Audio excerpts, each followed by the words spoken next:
আজ রান্না করলাম পাবদা মাছ। প্রথমে নুন হলুদ আর একটু সর্ষের তেল দিলাম। কেন দিলাম জানো তো? কেন, পাবদা মাছের তো আঁশ নেই, খুব ফাটে। একটু সর্ষের তেল দেবেন, দেখবে অতটা ফাটবে না। দেখো, এটা মাছটাকে ভেজে নিয়ে, আমি পাবদা মাছ না সর্ষে বাটা দিয়েই খাই, কিন্তু আজকে ইচ্ছা করলো, গরম যা পড়েছে, আজকে ইচ্ছা করলো যে না একটু পাতলা করে করি। তাই দেখো, কালো জিরে ফোড়ন দিলাম, দিয়ে টমেটো দিলাম, কাঁচা লঙ্কা চেরা আছে, একটুখানি ভেজে নুন হলুদ জিরে গুঁড়ো অল্প সামান্য লঙ্কার গুঁড়ো দিলাম, দিয়ে ওটাকে একটু কষবো।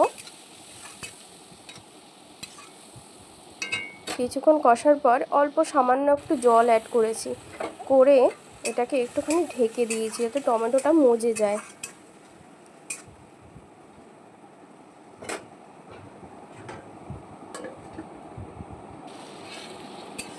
তারপরে ঢাকাটা খুলে দেখলাম, হ্যাঁ টমেটোটা বেশ কিন্তু মজে গেছে।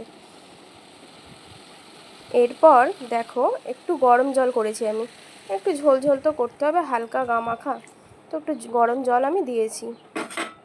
গরম জল দিয়ে এটাকে একটু ফুটতে দেবো।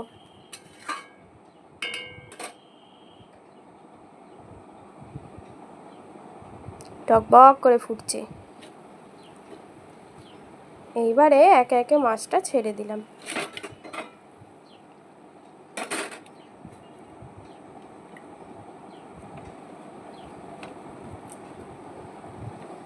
কিছুক্ষণ হতে দেব।